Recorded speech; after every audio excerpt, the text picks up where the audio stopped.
भाई साहब चलिए आज आपको दिखाते हैं स्वर्ग का रास्ता कैसा होता है। ये देखिए भाई, ये है असली स्वर्ग।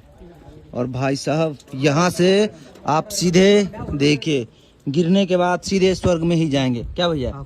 देखिए भाई, ये नज़ारा देखिए भाई, चारों तरफ का व्यू। और ये भाई सेल्फी पॉइंट। और इस तरफ है भाई वो द्वार जो मैंने आपको दिखाया था, most popular viral Harihar fort का वो द्वार, छत्रपति शिवाजी महाराज जी का वो द्वार। ये देखिए भाई, यही बहुत ज़्यादा वायरल हुआ था।